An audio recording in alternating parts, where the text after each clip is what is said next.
So if you're measuring democracy by elections and the regularity with which they're held, then you can say, well, Africa has done well. Because in fact, every country holds elections except for Eritrea.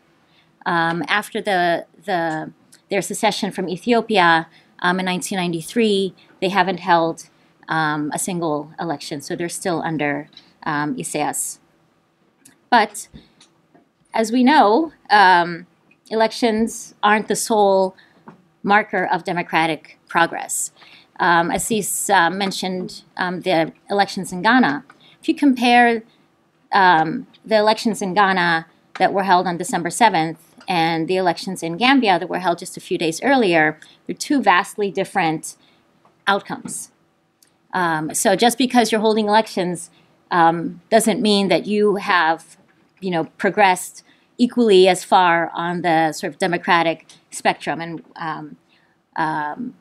we can talk about, differences in civil society, differences in whether or not the candidates accept results, how open the process is, whether or not the opposition can campaign freely or whether they are conveniently jailed, which is still happening all too often on the continent. So there's a variety. And what does that variation look like? So we'll focus here on the different levels of civil liberties and political rights. And we'll see that things are still a work in progress. Okay, so what I have here is a snapshot of where we are today in what we're calling political rights and civil liberties.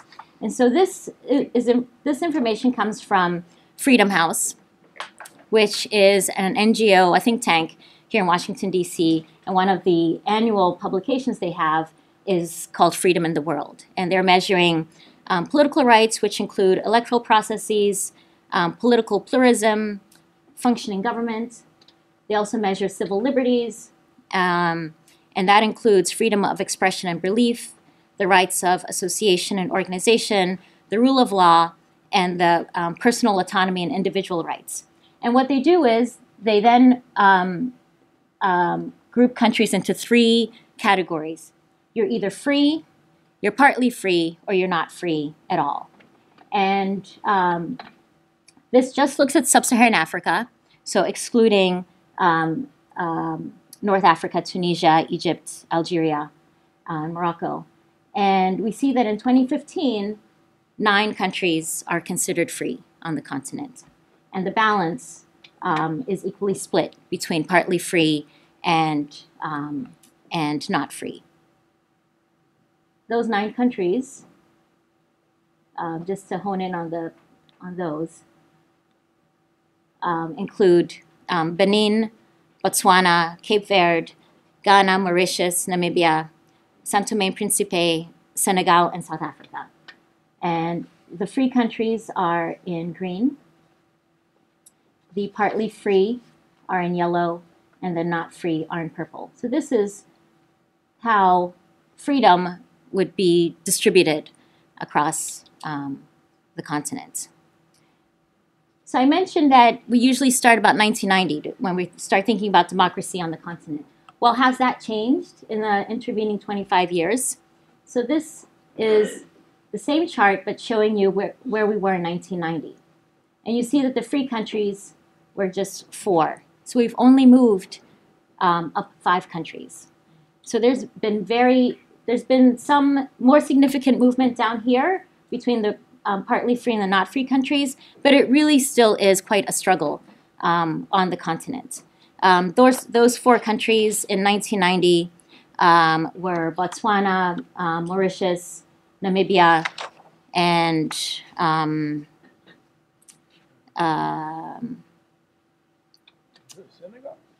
no.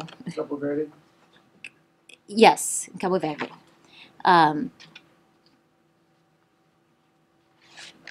Yes. Okay. And then another thing we might want to look at is freedom of the press, which is really critical when you're thinking about political transition. In some countries, it's still a crime to insult the president. In other countries, journalists are harassed for a whole variety of other things. And so in 2015, only 3 countries were considered as having press freedom. And the other countries, the other 46 countries were either partially free or not free. And in 1990, there were still 3 countries. And the only common country between 1990 and 2015 is Mauritius.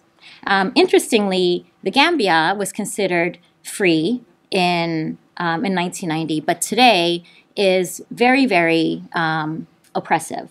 So depending on who the leader is, and that's also the other thing we need to think about is that the level of institutionalization of these democratic processes is not very entrenched, because in many cases the continent still relies on the individual leader, and the impact that an individual leader can make in an environment where you have very, very weak institutionalization is quite strong. So in a place like the Gambia in the 1980s, 1990s, before Yahya Jammeh took over, it was actually considered a freer country than it is today.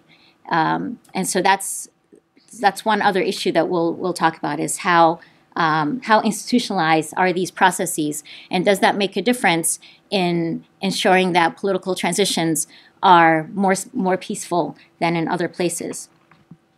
But what do the next slide I had is a survey, and this is done by Afrobarometer. Afrobarometer is a great resource because it has been surveying the continent for about 10 years or so. And you can track how the citizens feel about democracy, how safe they feel in their countries, whether or not they feel that politicians are being honest, a whole sort of slew of different markers. But what are they saying about democracy today? We see that 52% of Africans in the 28 countries that Afrobarometer has been in say they live in a democracy with minor problems or a full democracy. So just about half are sort of giving a bit of a thumbs up in terms of democracy. 46% say they are very or fairly satisfied. Just 51% thought that there was press freedom, and 15% thought that there was freedom of association. So these are very sort of weak endorsements of where people feel their country is on the democratic transition or democratic track. What I want to do next is kind of hone in on 3 different countries. I want to talk about Ghana because that's considered one of the free countries. And then I'll talk about Kenya. That's considered one of the partly free countries. And then I'll talk about Chad, which is considered a not free country. And I want to try to give a flavor for what civil liberties and political rights look like in each of those different cases. So I'll start with Ghana first. Ghana wasn't always in the free category. From 1966 to 1981, there were 5 coups. 2 of them were by the same flight lieutenant, Jerry John Rawlins. And many of the intellectuals in Ghana considered Ghana to be within a culture of silence. But in 1992, for a whole host of reasons, the country opened up, and there were elections, and they've held elections regularly every 4 years since 1992. So today, Ghana has very vibrant private media and civil society. I focus on elections, and I was watching the election reporting coming in from Ghana, and it was streamed live on the web, and they had just like you might watch elections here, they had a big board, and they would point to, different districts and where one party was 4 years ago and what their predictions were, and they had, just running commentary from different panelists and experts. They had, people on the ruling party side, the government side, very free back and forth during this reporting period.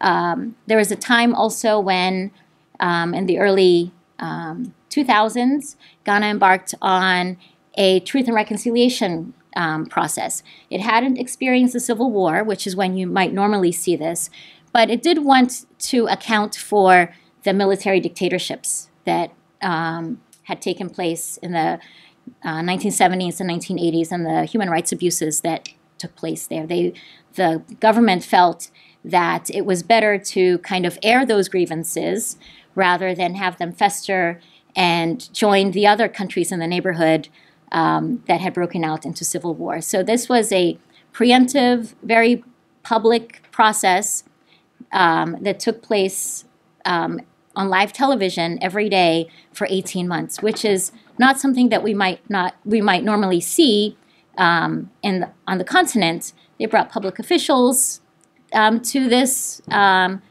tribunal. They brought military members of the military to this tribunal, and people did feel free enough to talk about what they had experienced.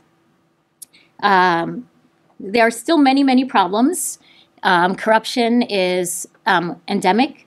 Last year, there was an undercover investigation by a journalist, and he uncovered 200 judges that had taken bribes and changed their rulings. There's lots of complaints about parliamentarians not being responsive to their constituents. So even within that sort of free category, there's still, many problems. But the country was able to do all of these positive things, and I think that's why it's placed in the free category. So now we can move on to Kenya, which is right in the middle of the scoring, partly free.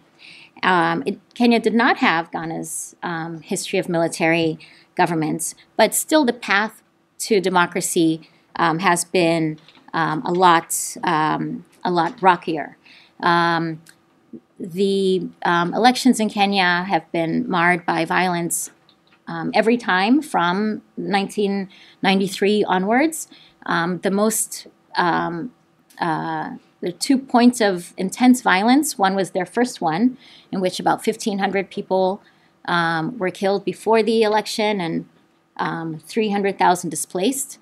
And then the second one, which is I think what we hear about, is 2007, 2008, when the same number of people were killed, 1,500 after the elections, and the same number of people displaced also after the elections. Very, very contentious politics, very closely tied to ethnicity and region. The country still struggles with that. There were, in the last 4 years, there's been almost a 2 steps ahead, or what is it, 1 step ahead, 2 steps back in terms of institutional reform, trying to reform the judiciary so that judges are picked in a very public manner, televised vetting of Supreme Court judges, but at the same time, so while they're focused on that end of the justice sector, on the security side, the country has really struggled with police reform, which is unfortunate because the police have been very, very heavily implicated in a lot of the human rights abuses. In the 2007 post-election violence, the police were responsible for about 30% of all the fatalities, but yet they have the country has still struggled with implementing these reforms. Since in the last 4 years, they've also experienced a sort of rollback of civil liberties. It's becoming difficult in Kenya to be civil society, both as an organization, as the media. There have been a variety of arbitrary arrests and extrajudicial killings. So this is a, despite the fact that it is really the economic anchor in East Africa, and obviously a very important partner to the United States, its path to democracy is still quite rocky. And as we look towards the August 2017 elections, there are a lot of worrying signs in Kenya that it might not go as smoothly as we would hope. And then finally, I just want to turn to Chad, which is not free. Its post-independence political history has been one of military dictatorship. Idris Deby has been in power since 1990. He stood 4 times for elections. There are no term limits in Chad. And it has a history of fighting off of really insurgency in the country. And a lot of it is also rooted in ethnic groups and sub-ethnic groups. And there, as you can imagine, endemic corruption, very restricted freedom of speech and association and the press, very weak rule of law. Interestingly, there are about 70 political parties in Chad, but the only one with power is the one led by Idris Deby. Some of these political parties might be what they might call, you can create, your own opposition. The French have an expression that indicates a true opposition versus a not true opposition, and that's what we are. That's what we see in Chad. So that's just sort of a flavor across 3 different countries of how we can interpret those different political rights and civil liberties. I just want to spend the rest of the time talking about political transition and how that might manifest violently or not. Okay. So this chart looks at electoral violence, and it tracks electoral violence from 1990 up until 2014, which is the latest data that we have. It comes from work done by Scott Strauss and Charlie Taylor at the University of Michigan, and then I updated it from 2009 to 2014. And it shows, it categorizes elections in 4 different categories.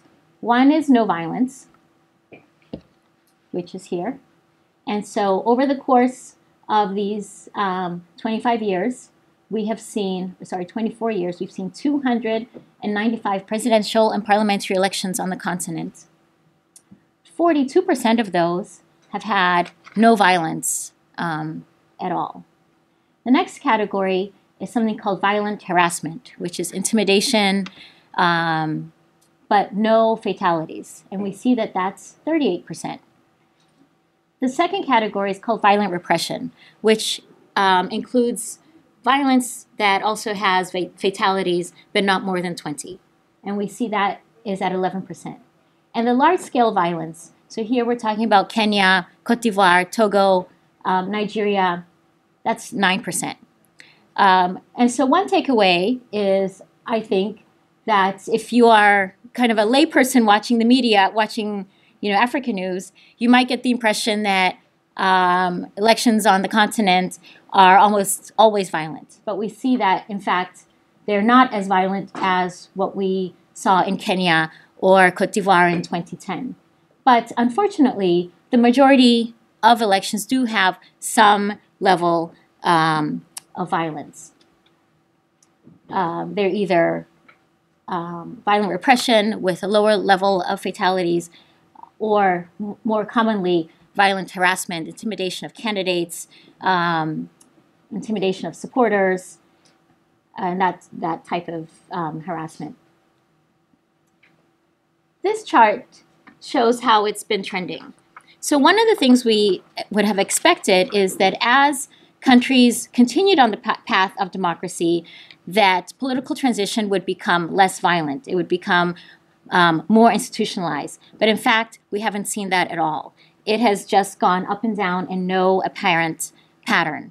And that to me indicates that we're still not seeing the level of institutionalization in a number of countries. Some of them, like Ghana, like Senegal, São Tomé and Príncipe, we see, elections that improve over time. But in other countries, it's just not the case.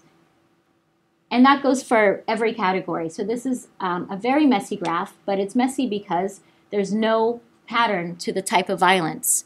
It really depends on who the leaders are, what the political context is. And institutionalization, I would argue, is quite weak. So is that overall? So that's the 3 countries? This is the entire continent. That's Sub-Sahara. Yes, this is. Aggregate. That's right. Okay. This is 295 presidential and parliamentary elections over the course of 24 years.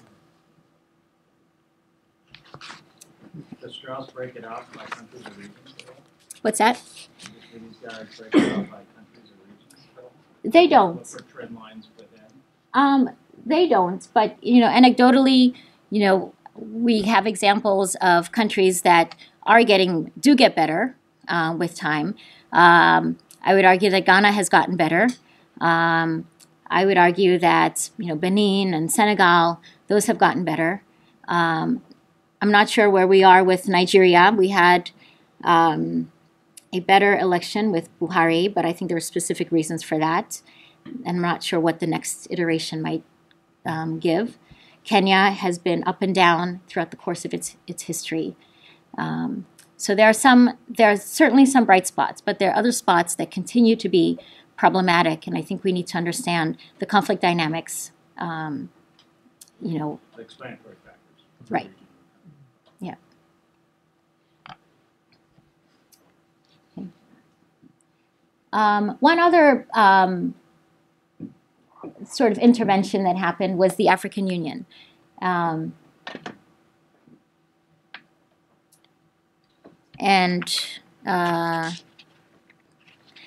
In 2000, the African Union came out with what they called the ban on